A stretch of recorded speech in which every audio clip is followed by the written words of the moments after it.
When it comes to discussing our bodies, we often get a little uncomfortable. Women's health issues are often seen as off limits, taboo topics we just don't talk about. It's time for that to change. Let's talk. Welcome to the Bravemumma podcast, where we are going to do exactly that. Discuss everything from periods to pregnancy, motherhood to menopause. No topic is off limits.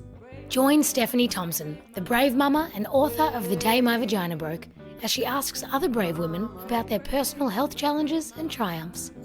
You will learn, laugh and cry as Stephanie finds out everything you wanted to know but were too afraid or embarrassed to ask. So, grab a cuppa and enjoy. Hello, brave mamas. Are you ready to get the lowdown about everything women's health? I'm your host, Steph Thompson, and I can't wait to share our special guest with you today. My cover and chat today is with the absolutely gorgeous Amy Maree. Amy is a fertility warrior, a mummy blogger, and also a beauty expert. Amy and I actually met many years ago through my best friend, Sean. And Sean's favourite tea has always been Earl Grey. So today I just grabbed a cup of that Madame Grey Deluxe to remind me of her, because both Amy and I have had to say goodbye to our best friends. And so our chat today, we're reconnecting on many different levels. Amy's journey is both harrowing and inspiring. Just as a heads up though, Amy does talk about her personal story in her delivery room. And while Amy herself may not consider it to be like birth trauma per se, some listeners may have different responses to it. But Amy shares her all to help others.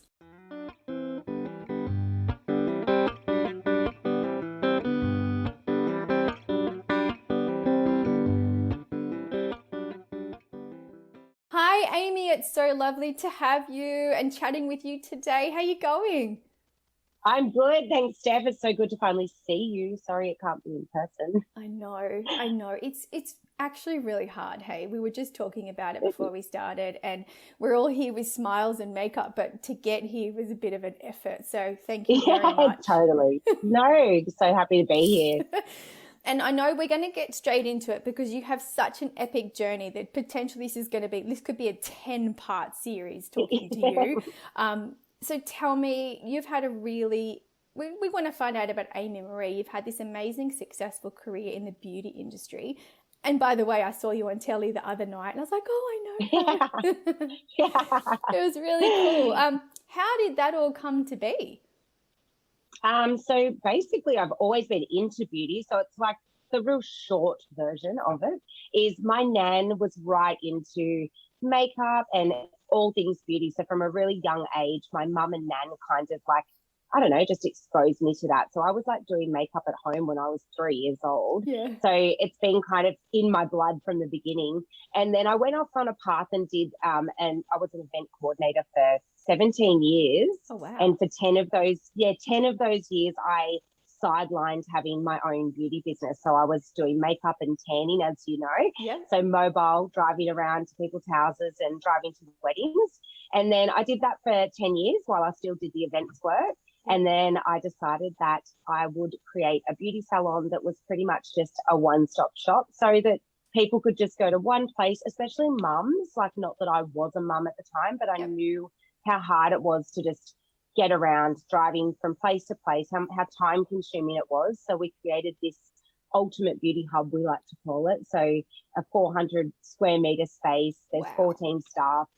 Yeah. So it's like hair, makeup, teeth whitening, tanning, beauty. So, you know, waxing, facials, peels, everything you can think of, all nails. Now we have everything under one roof. So it's kind of the short version of how we got there, but it's been not an overnight success. It was like a 17-year journey to get here, but it's incredible now. I'm so happy and proud of what it's become. And such a hard slog too, right? You got to give yourself credit. You haven't just cruised through 17 years. It's been I've seen you so dedicated and so passionate about what you do, and I think that definitely is part of the success. You forgot to mention one thing in all of that for mums, which I'm interested in, is that your lovely space also caters for mums, right? So you have some support for children so they can take their kids with them, right?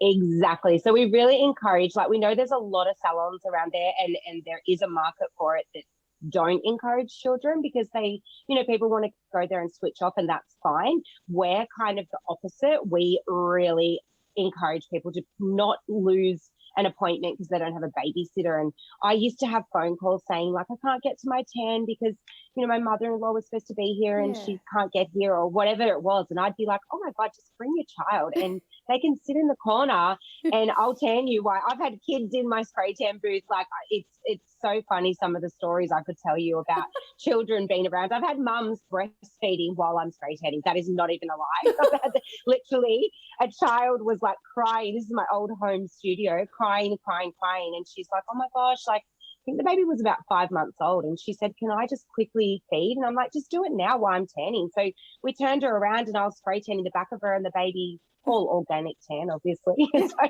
the baby's on the front being fed by the mum. And I'm like, there's one for the stories later. Yeah, you could feel but we really encourage parents, like, not to miss out. Like, we've got 3 girls that work here that work in the field of hair and beauty, but they also have early child education certification. So we have actual childcare workers that are on premises.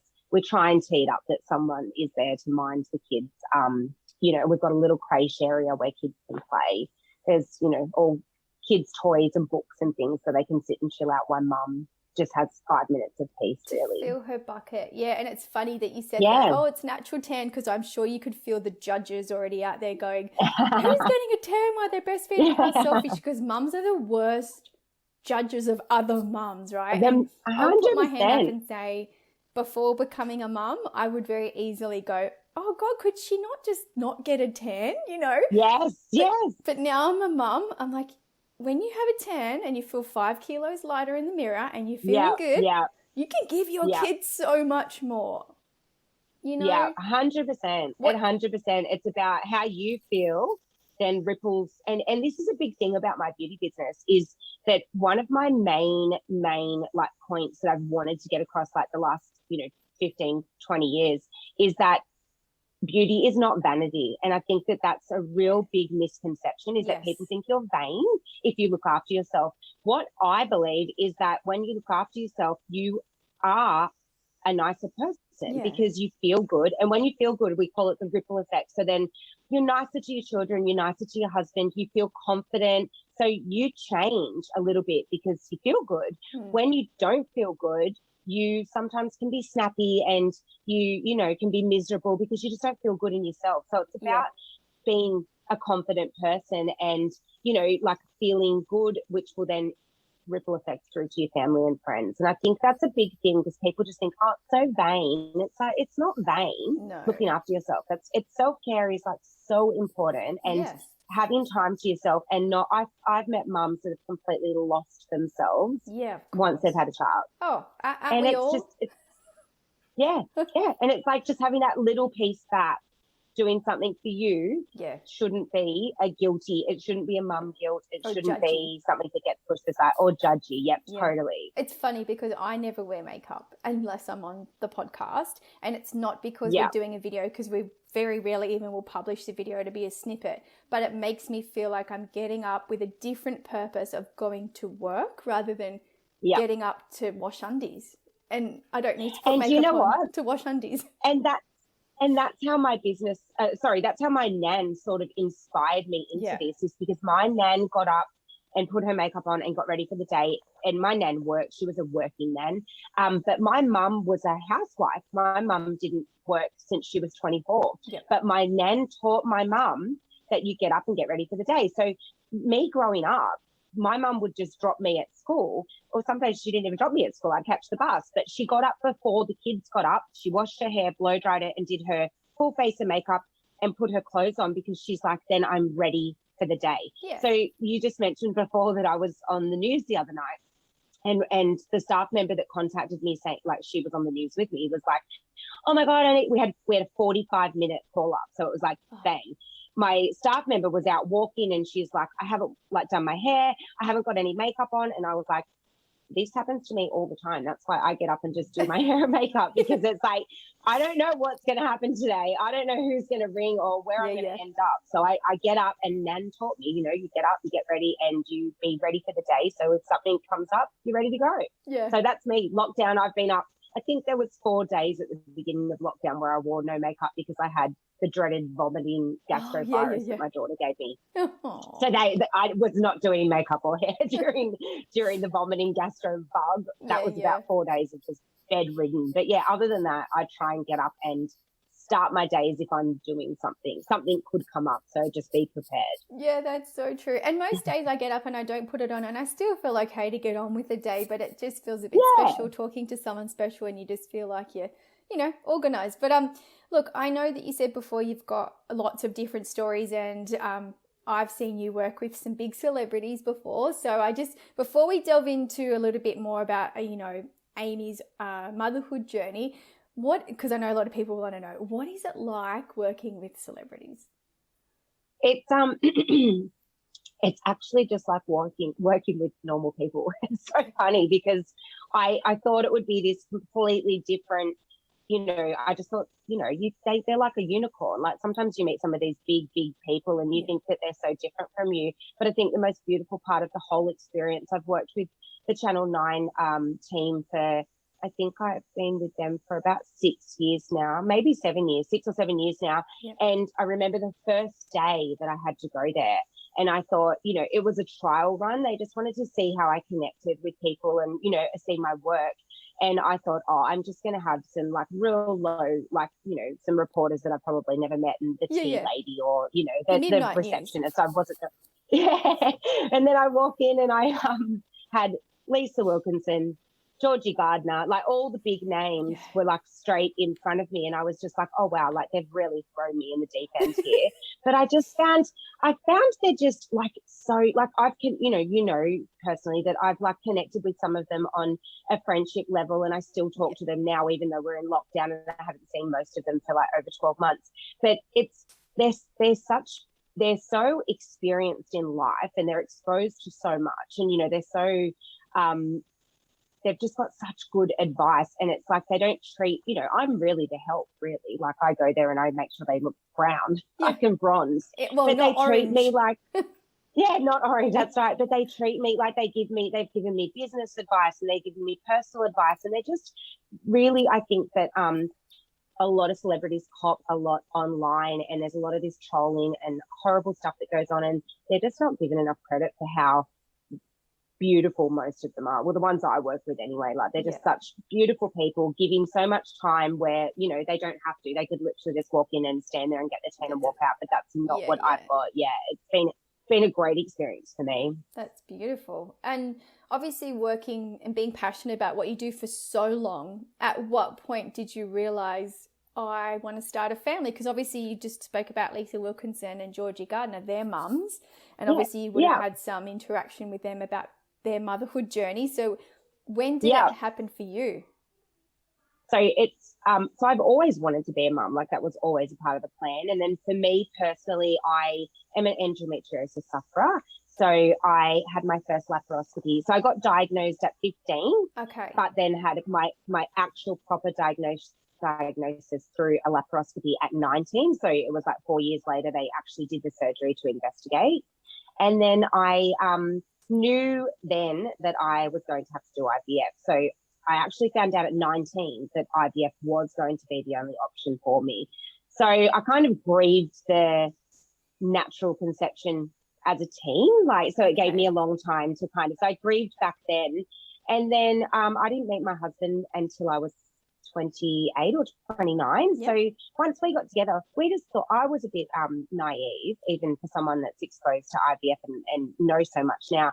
I just thought that, when you did IVF, because I didn't have an actual egg or sperm issue, I just thought, it's a transport issue. So we just get the egg and the sperm and we put it together. And I can Done. literally, I thought I could pick my date. Like I want to have a baby in October. So we'll do the IVF in February and it's all going to happen. And as you know, that's kind of not what happened for me. But we were thrown in the deep end a little bit when I was 33. I had a couple of pap smears that came back abnormal. Okay. And the doctor said to me, we can't keep hacking away. So they cut part of your cervix and part of your cervix every time they sort of do the test. Is that, you mean that's for endometriosis or? No. Oh. So this is for the like SIN3. Is that what it's called? Yes. The human papillomavirus cells. Yep. So the cells kept showing as abnormal for like a couple of years, like before I met my husband. So it was for like 5 years. Right. So then eventually they just cut a little bit away, and then I eventually had a cone biopsy, which is where they cut part of your cervix out. Okay. So when I did that, I knew I had to do IVF. I knew I wanted to have a baby. I was married, but I just sort of was like career, and I was building this beauty business, and I was, like, yeah, I'm going to have a baby, but like, I just thought that when I wanted to have a baby, it would just happen. So I needed to be sure when I did the IVF, it was exactly when I wanted to do it because it was going to happen. And then the doctors kind of forced me into it a little bit because once I did the cone biopsy, they said, look, we can't keep hacking at the cervix. We think it's best to start the IVF now just to ensure that, we don't hack anymore at your cervix because it doesn't come back, basically. Right. So that I was 33 then, and they said, so I just went, okay, no worries, let's go on a holiday and we'll come back and we'll do IVF and we'll have a baby at the end of the year. That's what I just thought. Brilliant. As you know. Good plan. Yeah, it was a great plan. It was an amazing plan. And that was 2014. Yeah. And I had a Linta in 2019. So it took 5 years to get the IVF to work. So yeah, a bit longer than expected. Wow, that's huge. I have so many questions even about that part. Yeah. So and I know that journey's been quite remarkable because I've been able to follow it, and you've been very brave to share that in social media, because I think your giving nature is that there's other women like you out there who, like you, thought, oh yeah, I'll just have IVF and it'll be done, and then to realize that it's not that easy. And I'm sure you've been through very high highs and very low lows, dipping down when things haven't happened. I think for our listeners who might be new to their endometriosis journey, just tell us a little. Let's just go back a little bit. When you were 15, how did you even know? Like, what was the first sign of endometriosis for you? So for me personally, endometriosis was a topic that was talked about at home. And I think that's a really important message, is that a lot of parents don't talk to their daughters about things, but my mum was an endometriosis sufferer. Okay. So it was a common term. It was a term I knew about. It was a term that I knew what it was. My mum explained it to me from a very young age, because my mum had a hysterectomy at 34 because of endometriosis. So she had her 4 children, had her 4 kids, and then the last child, my brother, when she had she had an emergency C-section with him, and when they opened up, like, I don't know if you know, but endometriosis is supposed to go away when you're pregnant, like it disappears because you don't have your period, so it just sort of like is dormant. But because when they took my brother out, they said that they couldn't basically see any of her internal reproductive system. They just said it was just covered in these, lesions everywhere. So they said to her, once you're well and at a point, we need to do a hysterectomy. So she had my brother at 33, and then she had the hysterectomy. I think he was about 18 months. So 18 months later, she had the hysterectomy.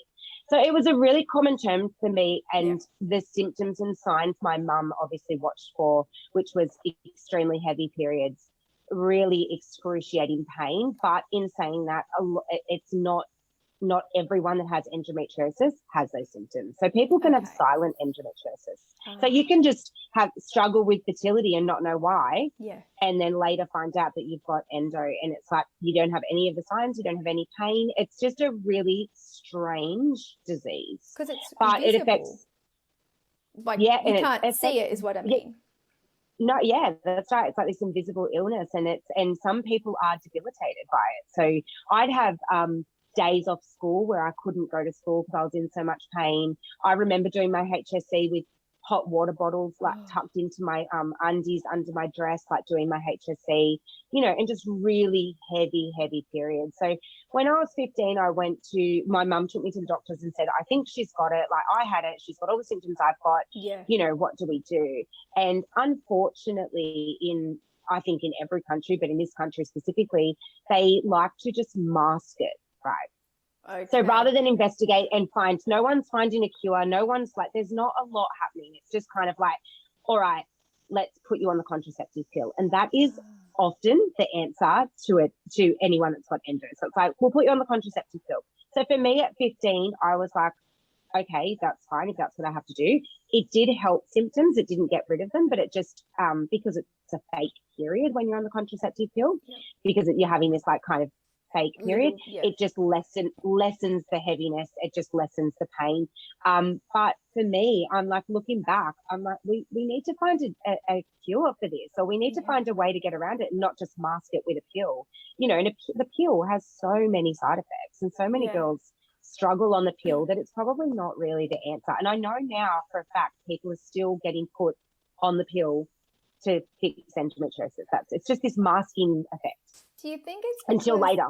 Amy, do you reckon, just thinking out loud here, do you think it's because we, especially when you were 15, right, the medical professional there's two things, either didn't understand it enough or just really palmed it off as, well, that's just women's health. That's period. You just have to put up with it.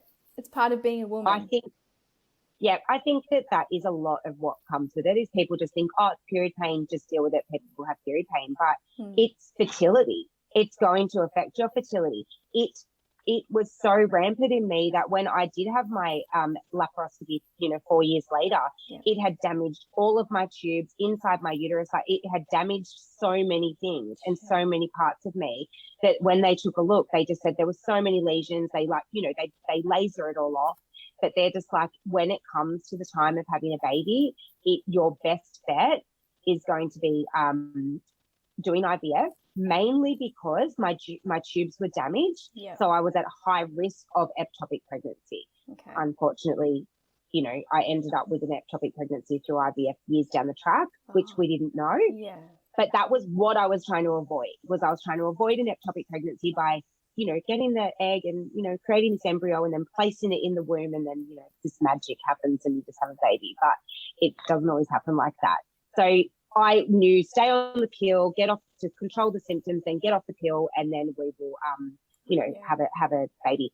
I actually requested a laparoscopy when I started IVF again to say, let's go in and clean it all out. Okay. And so I was dismissed. I was just like, no, you don't need it. Let's just go in and let's just do IVF. And then I did IVF for 5 years, and I did multiple rounds after rounds after rounds after rounds. And then the successful IVF that I had, which was Alinta, my daughter, was when I demanded and said, no, I want a laparoscopy. I want a hysteroscopy, which is where they scrape the internal lining of your uterus. Yep. And I said, I want this. And I basically said, I'm doing it whether anyone likes it or not. It's my decision.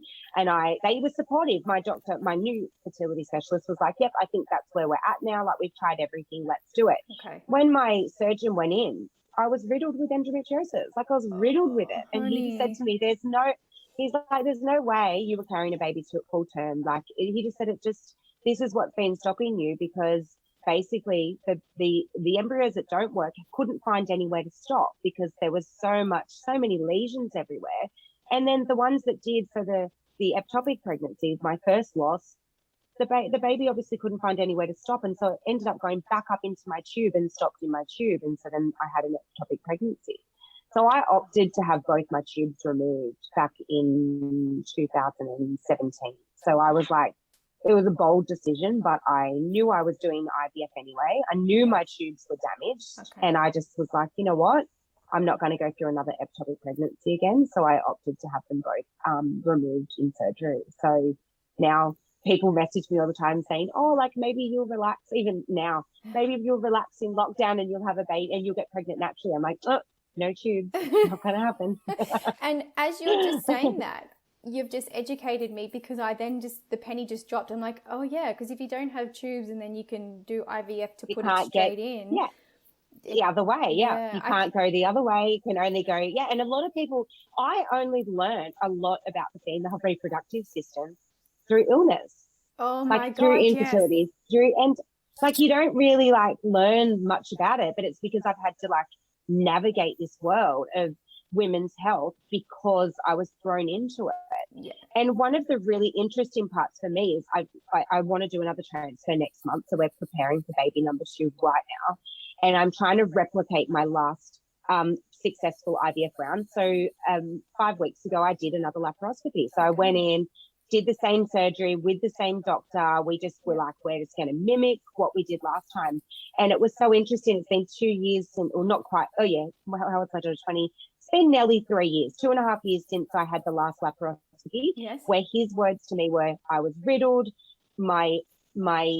After I have this baby, he said to me, your option is going to be to have a hysterectomy because it's so bad. Okay. We're going to, and I said, I want to have a second child. And he's like, well, you hurry up and have the second child and then we're going to do a hysterectomy. It's really bad. Right. So it's not dissimilar to my mum. So same sort of scenario. So I have been doing fertility acupuncture throughout this whole period of 3 months before conception of my daughter and then my whole pregnancy. Yep. And then since I've been pregnant, I just do monthly, and then now I'm down to weekly now because weekly in the lead up to the transfer. So my fertility acupuncturist, she works with people with endometriosis and all about thinning the blood, and she believes that this alternate medicine can help. Yeah. I had a laparoscopy done 5 weeks ago, 6 weeks ago, and his words to me were he was mind blown. He just said, compared to last time, he said it was like just scattered, like he said it sort of was like a sand had been thrown. So there were little pieces everywhere, but nothing like what. So his words to me were, whatever you're doing, just keep doing. I mean, my GP still says to me, pregnancy would have had a lot to do with it because when you're pregnant, you don't have your period. But I said, still, like, you can't take away from the fertility acupuncture. Like, this is something that, Chinese medicine and all this stuff that this study that they've put into it. I'm not just Western medicine or Chinese medicine. I believe in a combination of everything can help. Yeah. And I believe it can help both ways. It'd be hard to ever get a medical doctor to say yes to something like that because it goes against their what they believe. Yeah. Yeah, and that's 100%. fine. And people always say you're going to do what works for you. I'm actually so happy for you that is working for you. That's amazing. Yeah. It's crazy. And people ask me, what did you do to make it work? And everybody, like even on my social media, I get a lot of messages about it. And I'm just like, I don't know which bit was the key piece, but here's all the pieces of my puzzle together combined. Yep. And that's what worked for me. So I'm not willing to risk dropping any of those pieces of the puzzle. So this time round, I'm just doing everything the same. So like no alcohol. I'm down to like a weak cappuccino a day, like so minimal caffeine because, caffeine apparently has an effect on your fertility. And so I'm just replicating what, one of the strange things is, which I've struggled with in lockdown, but one of the strange things is my acupuncturist is like no cold foods. No cold So no foods? ice cream. Oh. No cold foods. Wow. So everything is warm. You eat warm. So it's all about warming the blood. It's Chinese medicine. It's something to do with Chinese medicine. Fried I don't ice understand cream, it all. I just say, well, I'm like, I've been eating ice cream and I'm like, okay, my transfer is in like 3 or 4 weeks. I need to stop. This is my key point now. Stop having the junk food. Stop having the ice cream. I think sugar is bad as well. So you should reduce your sugar. So today's my D-day where I'm like strict healthy eating, strict healthy diet. Yeah. Yeah. Oh, that's awesome. And it's so admirable you're doing all of this for someone else, really, to create a human being. For you and your husband and Alinta. Yeah, it's so funny because I speak to a lot of IVF people in the community, like online, and we laugh. We're like, imagine if you could just go and have sex and like have a baby. Like, imagine if that to me is so funny because I've never ever had sex to have a baby in my whole life because I've always known that IVF was my only way. And one of the girls messaged me last night saying, my child cost me $60,000.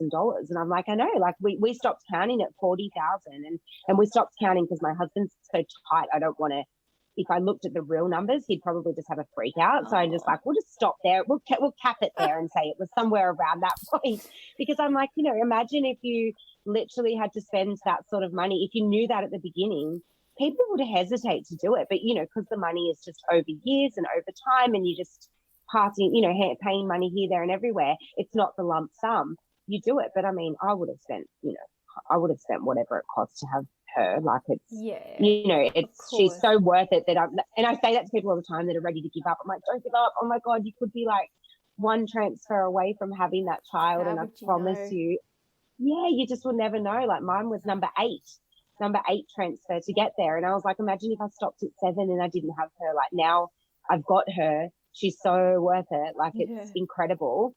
That you just like, I try to say to people, if it's what you want, just keep. If it's not what you want, that's fine. I'm not an advocate to say you have to be a parent, but that's right. If it's what you want, I'm like, just keep going. Like, just it's so worth it. Yeah, that sounds like it's such a huge.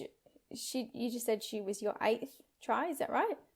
Yeah, eight IVF transfers. So 8 IVF transfers. That's a really long journey, Amy.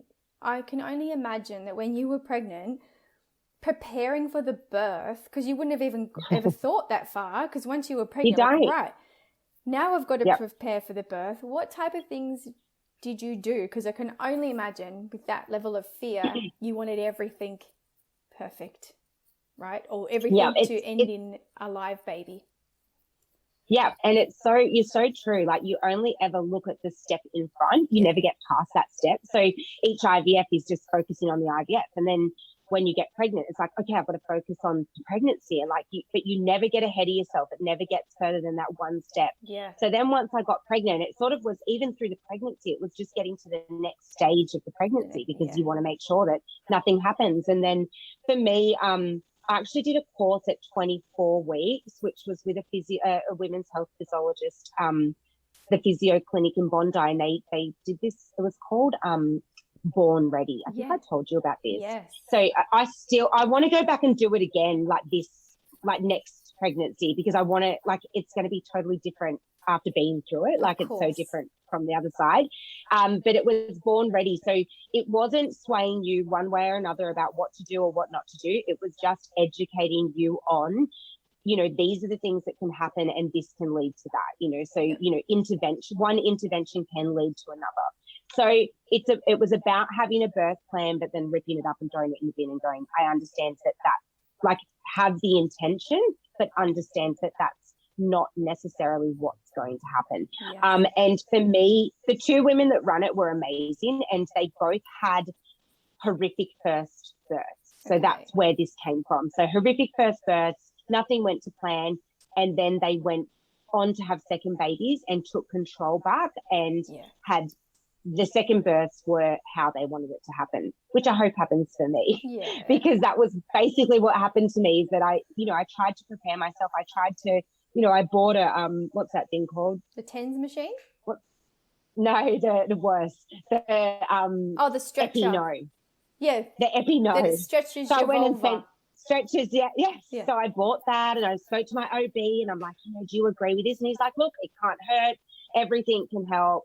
So I was like doing that and trying to get my body prepared, and it just all went out the window. I still had an episiotomy, so there was no epi-no for me. So it was like, for me, it was so far out of my control, my birth. And I went in thinking with this misconception that, I've tried so long to conceive that surely that's my hard part. Surely you're going to give me an easy labor and an easy child. And then it just was totally opposite. So I prepared as much as I could. I did the epi-no, I did the course. Yep. I went to a women's physio from early on, 20 weeks. I think I started working with her right up.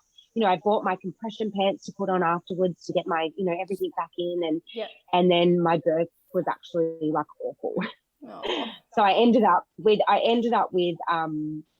we went in after the beginning labor was fine. Like, as most people have the pre-labor and it's all fine. I labored at home for a few hours, and then I went to the hospital after about maybe 5 or 6 hours, and my contractions were only a few minutes apart, but the hospital was busy. It was Halloween, and there was bodies everywhere. So they were just basically saying, we don't have room for you now can you stay at home? And I was Oh. like, no, I can't stay at home. Like, I need to be there now. And Wow. they were like, no problem. So they actually were bumping, like, people were like delivering and they were moving them straight out, like, because the delivery suites were all being used.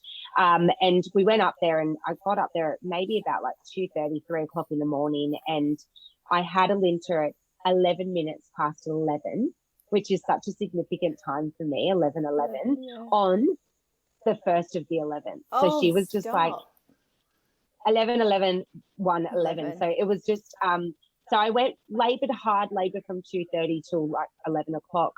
But it was just, for me, everything went out the window. I had zero control.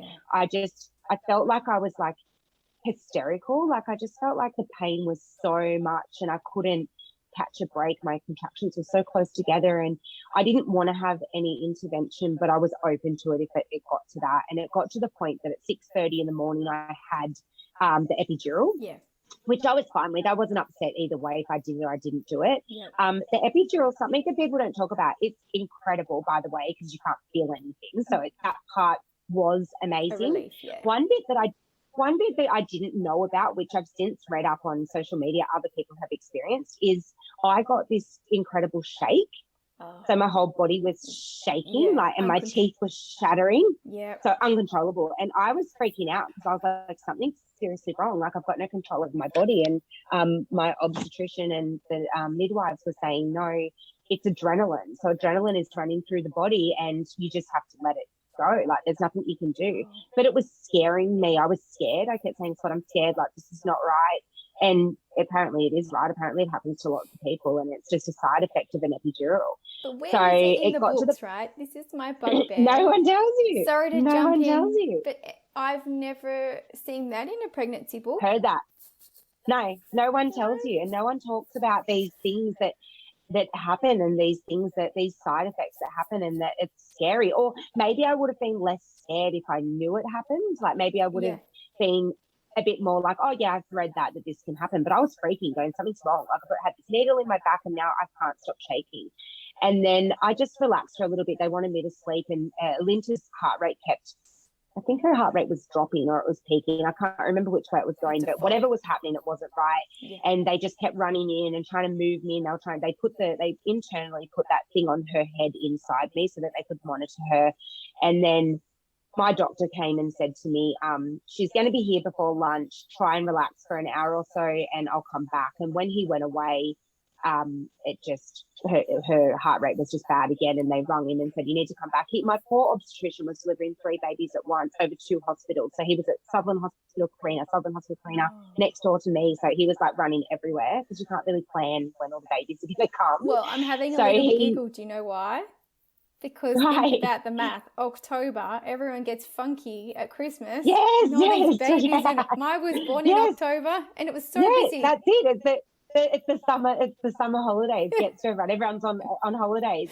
But it is wild. And my friend is a nurse at my hospital, and he said to me, oh my God, you come here in like winter and it is not like this. And he's like, he said the night that I was there, he said it was like crazy.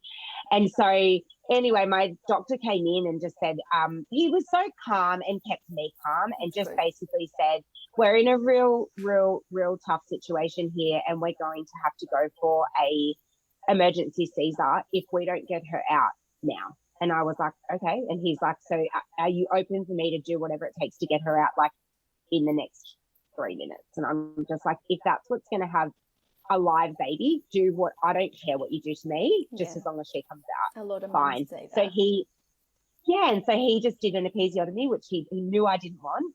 An episiotomy, forceps in, and delivered her with forceps. So she was delivered unresponsive. So she wasn't breathing. And so he said to me, when he pulled her out, he said to Scott and I just want you both to not freak out. He's like, I'm going to put her on your chest for like 10 seconds and I need to take her away, but I promise you it will be okay. And I was like, okay. And he just like plopped her unresponsive, not breathing, onto my chest. And I just was like, holy shit. Like, I'm thinking, oh my God, I just had a stillborn. Like, I just had a stillborn baby. And he's just like,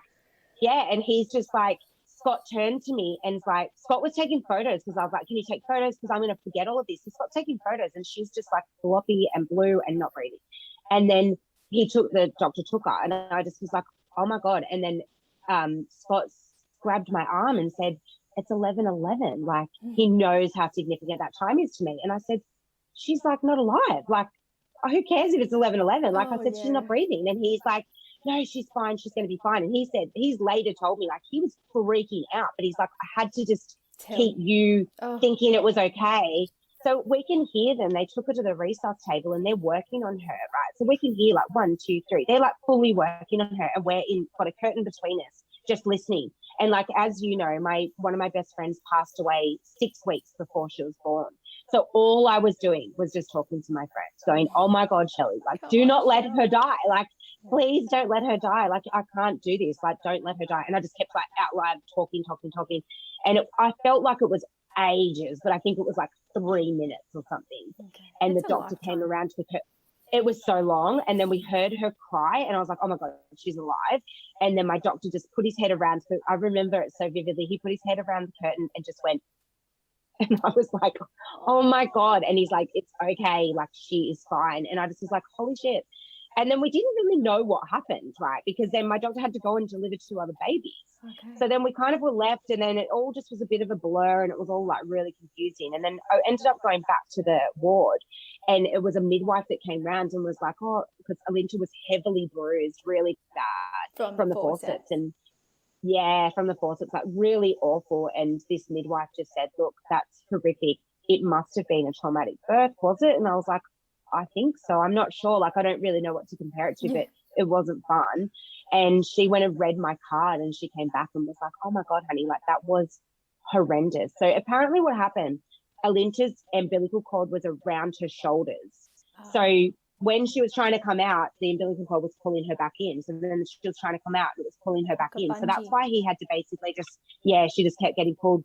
That's why he just basically had to like do the episiotomy and pull her out. And I love my OB, and he came to me the next morning and said to me, I just want to say, I'm so sorry, like, how bad she looks, and I'm so sorry how bad you feel. And he's like, I know that we did everything you didn't want to do, but he said, I would tell you if I made the wrong decision, but he's like, this was the decision of a live baby or not a live baby. And he said, we 100% made the right call to get her out then and there. And he's like, it could have been so different. And I know that everybody's scarred from this, and it wasn't pretty, but he's like, that was the right decision, what we did.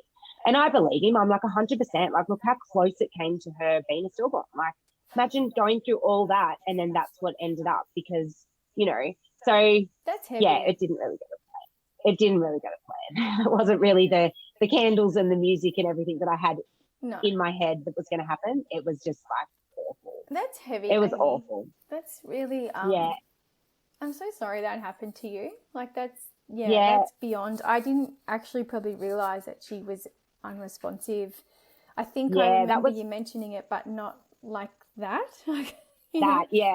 And the really interesting part was when, like, I mean, I look at photos in my ward bed, like, I think it's like 3 o'clock on the afternoon that I had her. So I had her at 11, and there's a photo that's circulating around, and it's on my Insta, and it's sort of out there, and I'm sitting on the bed with Scott, and Scott's holding Alinta, and I just look like I'm in so much shock. I just look like, what the fuck just happened? Like, what was that? And I remember just saying to my mum, oh my God, like, what was that? Like, she like fully was not breathing. And my mum just turned to me and said, but that's how you were born. And this is the really interesting part, right, is I've known that I was born like that my whole life, and it meant it didn't mean nothing, but it didn't resonate with me. There was no connection. So I've known there was no connection. So my whole life, my parents joke about, my name was changed because I nearly died. So my name was Emily, and they changed it at the last minute when I was born, because I was born with my umbilical cord around my neck. Okay. Frank breech, so bum first. And as my mum was pushing, my bum came out. And the funny story is that my dad was like, oh my God, she's got a crack in her head. Like, that's the story, right? So the family all laughs about how I was born with this crack in my head, and turned out it was my bum. So I was born with my hands and feet up against my face, and that was the last part to come out. Umbilical cord around the neck, blue, not breathing. But my mum said they didn't have to resus me. They just whacked me, Okay. and I coughed up all Stuff. after birth, and then I just cried. So it was like much quicker, but same scenario. So when I like said to my mum, oh my God, like, and I just, my mum stayed with me for a month after I had a Linta at my house. And I just was like, I am so traumatized by that. And my mum's like, oh my God, honey, that is what you did to me. She's like, that is the same birth. Like you literally just had the same birth. And I remember someone once said to me, didn't you know that you were born like that? And I was like, yeah, no, my whole life that I was born like that. But it just, I don't know, I just never like connected how awful that is. Like until you're in it and you do it and you really get how traumatic that is. I never had like a sympathetic bone in my body for my mum about that. I just was like, oh, it's funny because I was born butt first. Like it was a comical story. It wasn't a sad story. It was a story about me being born with a crack in my head, not about me being born blue. And, and at the last minute I was born and they just decided that they didn't want to call me Emily. They wanted to find a more meaningful name. And they looked through the book in the delivery suite. They looked through the naming book, and Amy Maree means to beloved and belong. And they were like, well, we nearly lost her. So then that's why they changed it to Amy Maree. Wow. So that was where I got my name. So I'm like, it's funny how it the cycle just keeps going. I just pray that Alinta doesn't have to. This is, break the cycle. Yeah, I do want to get to that. But I was just thinking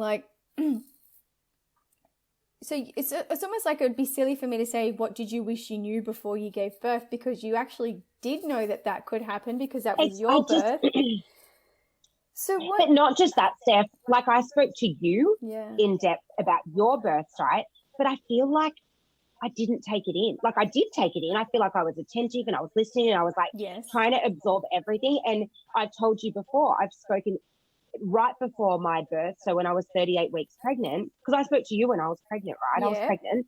And then I spoke to Lisa Wilkinson when I was 38 weeks pregnant, and she told me all about her birth trauma with her first child. Cesarean. And I feel like I can't even remember your stories. I feel like it's just like, I know that it was bad, but you can't really, like even my mum, I know it was bad, but I can't really, it's like your body protects you. That's what I think. But it's not protecting me. But I feel like it's sort of like it doesn't let you take it on.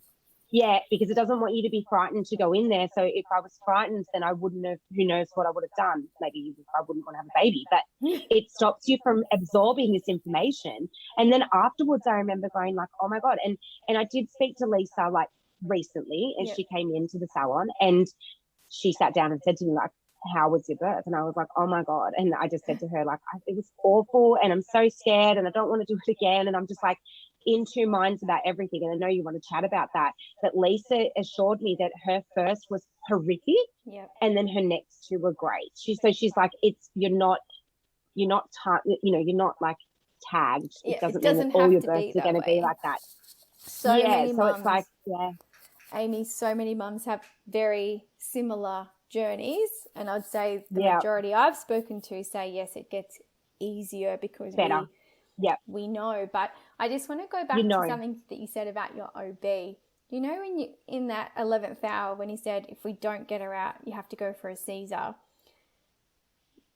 What do you think prevented you from saying yes, let's go have a Caesar? Or was it actually an option? Like I know I'm asking two questions. Was it actually an option for you in that moment? He wasn't really asking me, if I wanted to. But in saying that, I didn't want to. I really didn't want to. Not that I'm against Caesars, but I didn't want to have an emergency Caesar. Okay. So, and I think that is something that's a learnt behaviour because my mum had 3 vaginal births. So my 2 sisters and me, mine was obviously horrific. And then my brother, she had, what did she have? What's when the placenta's over your, over the opening? Placenta previa. So she had placenta previa, didn't know about it. Obviously back then you didn't do ultrasounds and things like that, but she hemorrhaged at home at 36 weeks, hemorrhaged at home, got an ambulance and they did an emergency Caesar, but she did an emergency Caesar under, like completely under, so she wasn't awake. And it was a decision of like my dad had to decide who was to survive. It was that serious. Wow. So my mum is very tarnished by emergency Caesars, and my mum then had the recovery with me. Oh, we're only 15 months apart. So she had a 15-month-old and a newborn recovering from an emergency Caesar. So I think that it's a learnt behaviour that my mum's tarnished by that, that I'm like, oh, I'm open to having a Caesar, but I don't want an emergency Caesar. Yeah. Okay. Because I don't know, I just feel like it's like not it's like not prepared. It's like you're going in and quickly. So for me, I thought, you know what, my mum's had episiotomies with all of the kids. My nan did. If that was what he was saying that he was going to do, I was like, that's the lesser bad of the two. Yeah. So that's why I sort of was happy when he did that. And I thought it would be quicker as well, rather than a Caesar. Like, you know, I had to go and have to go into recovery. Yeah. Well, so that was sort of my headspace, was more about, yeah, I'm here now. Like, yep, I'm happy that you're just going to get her out, whatever. Yeah, of course, because you've gone through all of that labouring too, all of those hours. Yeah. Like, I remember feeling very similar. I'm like, oh, I've come this far. If I have a Caesar, I feel like a failure, but not because I have that judgment. It's because that was what it was ingrained to me in my childbirth education. And no one in my family has had a Caesar, so we never spoke about it. I didn't even know what they really were. I thought it was like what social media portrays, that it's the easy way out. You're not a real mum, all of that bullshit, which is not true. What do they say? Too posh to push. Is that what they used to? That's the like tag, absolute bullshit. Because now looking back, I mean, everyone says hindsight's a beautiful thing. Had I had the option, knowing all of the risk factors I know now, I would have liked to have just found out more about it. I'm not saying I would have done it. I would have liked to find out all the risks for cesarean birth, but also all the risks for a forceps birth and an episiotomy that cuts you from front to back. I would have liked to have known all of it, because I could not make an informed decision because Amy was not informed. No. And it's too late there and there. Oh God, to try and navigate it. You can't think there and then. So you need to know all this before. Yes. So long before. Long before. And I feel like it isn't taught. I feel like that course that I did, that Born Ready, I feel like it was good because it was unbiased. Like they did just give you the facts of this is, and they educated me on things I didn't know. Like I was like, before I went to that course, I was like, oh, I'm going to get induced because I don't want to go to 40 weeks. I'm just going to have a baby at like 38 weeks because then it just cuts it 2 weeks short. They talked all about induction and about when you get induced, they only use one hormone in your body, whereas your body needs 4 hormones to work together as receptors to stop the pain. So that's why people that get induced say, oh my God, the pain was so hard and fast and horrific. It's because the pain receptors of the other hormones that work with that hormone aren't there because your body's not producing them. Yeah. So I was like, oh, I'm not getting induced. So I completely backflipped because I got educated on what an induction was. I didn't know what an induction was. I just thought, oh, you just get to have the baby early. Everything's still the same. Yeah. Actually, because that's what you think. Yeah. Actually, it's funny because when you told me that course, I went and did it. Even though I was never having any more kids, I did it for research. But just to educate yourself. Because I was like, wow, I've never heard this before, because they came from a women's health physio, pelvic floor physio philosophy. I do feel like now, knowing what I know, it was heavily swayed. The education was based around vaginal birth. They did talk about cesarean a little bit, but and I think most women do go in now going, well, I'm supposed to birth vaginally, so let's find out about that first. And it was a really good eye opener. I feel like you need to do multiple things. So I also did the one at the hospital. Yes. I did the hospital birthing one. Same. I did that one. And I think that next time I'm going to do I'm going to do it all again because I just want to get as much information again. Yeah. I still don't know what I'm going to do. Yeah. Like I still don't know what I'm going to do. Like I haven't made up my mind, and it depends what day you're talking to me about what I want to do. Yes. Some days I am dead set on I'm just going to have an elective Caesar and have the date and have a safe birth. I'm just going to go in there and just get them to fuck the baby out, take the trauma away. Then on another day, I'll be like, no, like I want to try again and defeat this. Like I feel defeated if I just walk away and I want to be empowered and go like, fuck you, I did this. Like, I really want to but then on other days, I'm just like, that's so stupid. Why would I just go and have a elective Caesar? Like, why would you be so dumb? And I also think it changes depending who I'm talking to. Yes. So who I'm talking to, their opinion on the situation, not on my situation, but on their own situation, influences me. Yeah. So I spoke to my gym owner's wife had a baby 6 months ago, and the baby was 4.5 kilos. Yep. Vaginally, tore her to shreds, horrific, like horrible birth. And I chatted to him one morning, like, chatting about, I don't know what to do next time. And he's like, oh my God, I will not let my wife go through that again. Like, we are having an elective Caesar, like it is dangerous. And he just was like, so like, I will not watch her go through that again. So then I was like, oh, like maybe I'm being stupid. Like I should just go have an elective Caesar. Like, why would I go and try and put myself through this again? My one thing that happened is my pelvic floor physio, who I have a close relationship with and talk to about obviously all the issues I've had with like my pelvic floor. She said to me that the decision might be made for me. Okay. So she just said, you know what, don't stress yourself out, because we might make this decision on your behalf between her and my obstetrician. Yeah. They might just say, it is not going to work. You're going through a vaginal birth again. Yeah. I'm going to be having a baby at 40 this time around. So she's like, your age is a factor. Your ligaments don't go back the way they used to. Yeah. You've already had a prolapse. So your chances of another prolapse is extremely high. Well, my prolapse hasn't gone away. So she's like, it's extremely high, getting worse. Okay. So she's just like, stop thinking about it, because we might decide for you. Yeah. Carrying a baby on its own puts pressure on your pelvic floor. So she's like, the weight of it. So she's like, we might just tell you that it is in your best interest that you have a C-section. So she said, and then you don't need to think about it, because we can just say this is really, from a medical perspective, probably the best option for you.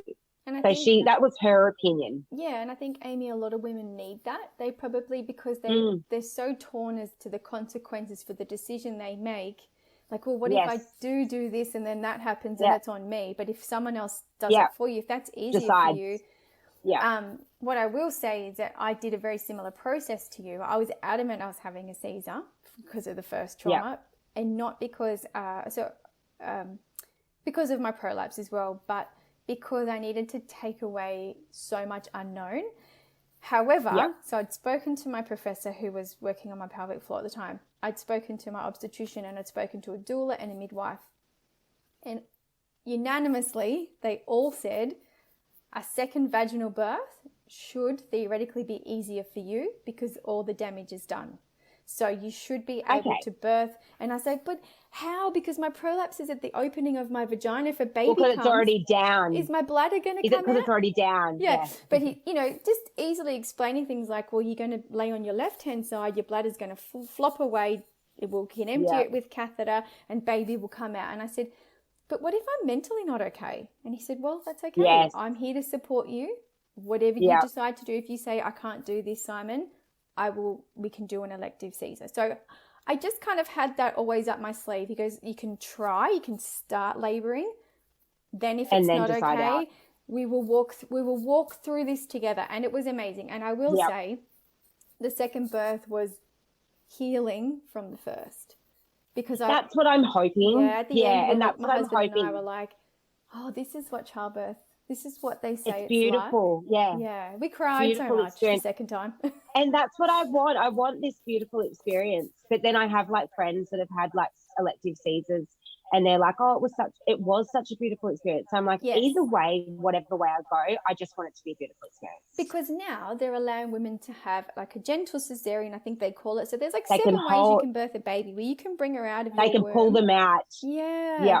And so it's cool. And I didn't even know what a Caesar was. So once I'd asked him, well, what's all the risks for that? I was like, oh, actually, that doesn't sound so easy. And I'm not... I'm not against it, but I'm not running towards it either, which I thought I was. Yeah, so, and that's me. Yeah. And that's me now. That's where I'm at now. And I think I've got to get pregnant first, obviously. Like, that's the first little hurdle. Yeah. But I've got, full faith that that's going to happen. And then I'm like, I've got 9 months to lay around and think about what way I'm going to go and make my decision. But I have full faith in my medical team. So I think that that's a massive bonus, that they'll guide me on what they think. My obstetrician is not C-section happy. Some of them just want to fuck everybody up. He's he is absolutely, like if I just walked in and said I want to have a C-section, he would be like, we need to talk about the whys. Good. Because he doesn't want to just do it. And some people don't like him for that reason, because people just want to have a C-section, and he's like, no, we need to sit down and work out why you want that, and is this right for you? He does do them, but he doesn't just do them on everybody. He's like, we need to do them for the right people for the right reason. So I know, I trust him. I trust that he'll help me make the right decision on this. And I'm like, I think I'm more excited this time rather than scared. It's taken me 21 months to get over the scared, but I think that now I'm more, obviously that hormone's gone through me that makes you forget. It's all gone through. So that I'm not, the fear is going. Now it's like more excitement. I'm just like excited to do it again. I'm pumped now. I'm really pumped up. I'm so ready. Yeah, I'm so ready. That's beautiful. Just to finish off, I do want to know, because I know you've mentioned that, your mum has spoken very openly to you throughout your whole life from endometriosis and naming women's health. And I think that's amazing. I don't think it's as common as it probably needs to be. Yeah. It's probably not as common as what we are going to be with our girls. But what are your wishes for Alinta? So that you said, I hope this doesn't happen to her. How do we make that happen for her?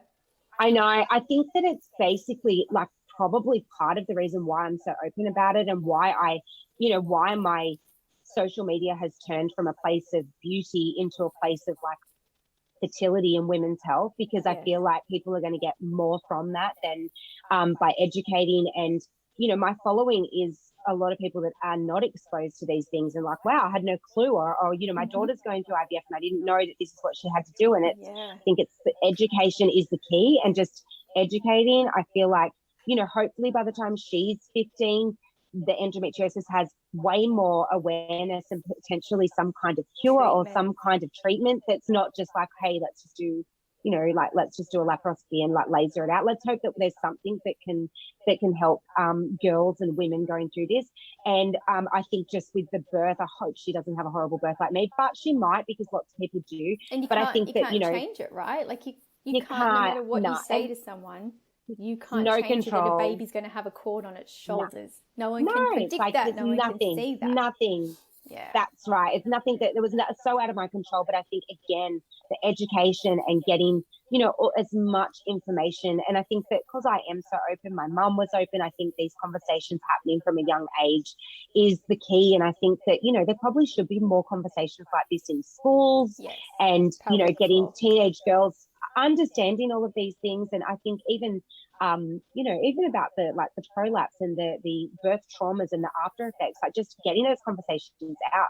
I had a woman on my Instagram, sorry, I know we're winding up, but I had a woman on my Instagram who is my friend's step-mother-in-law message my friend the other day and say, can I have Amy's phone number? And my friend was like, oh, that's a little bit strange. Like, she's in her 60s or 70s and she wanted my phone number.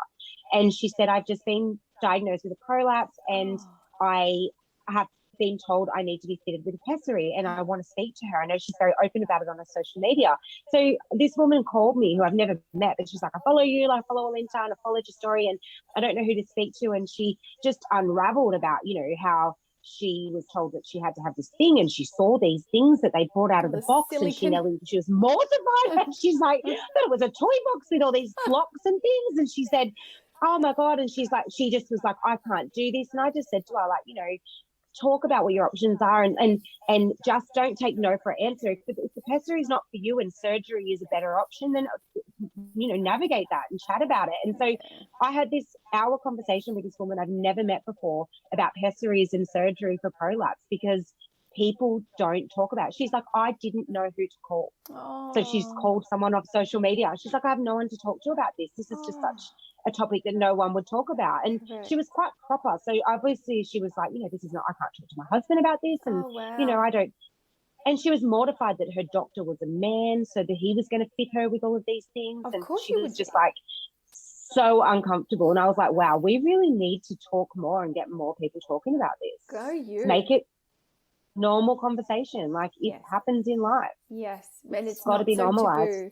Yeah, and that's the whole reason why we're chatting, because by us chatting, I hope that it starts, us chatting over our cup of tea and coffee, that someone listens to this and then goes and sits at the table with their mum and say, Mum, do you know what a prolapse is? And her mum goes, yeah, I've got one.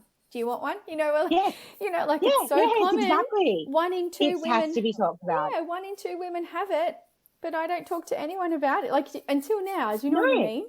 It's crazy. It's just wild. But I think that the education is key.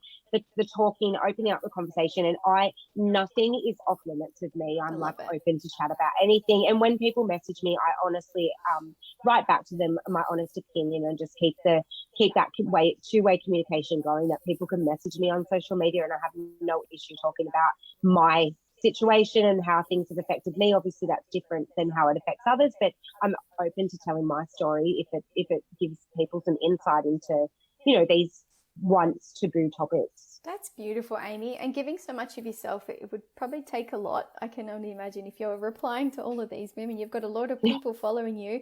If anyone's listening today and they don't follow you yet, where can they find you? My Instagram is Amy_Maree_C.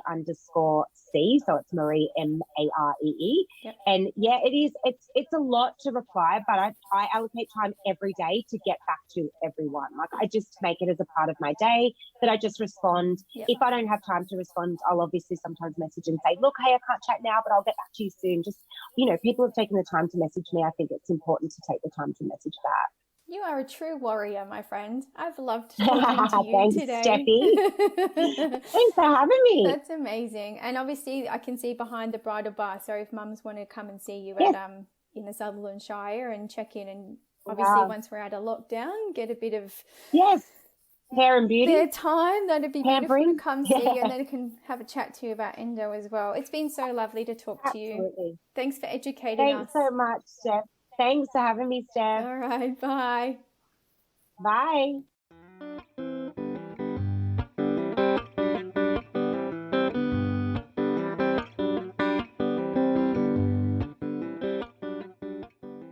As heavy as some of these topics have been today, Amy speaks with such openness, which is actually quite refreshing. I love that even through all her struggles, Amy's strength continues to shine. Because it takes a lot to not only go through things like this, but then to talk about it in such a way to support other women. That's admirable. To find out more about Amy's journey, visit the links in the show notes where you can connect with her and ask her anything. While you're there, you can also share this episode with those who you feel could benefit from tuning in. Stay with us for the next episode. We chat with someone who has heard more birthing stories than all of us put together. Looking forward to it. Bye for now.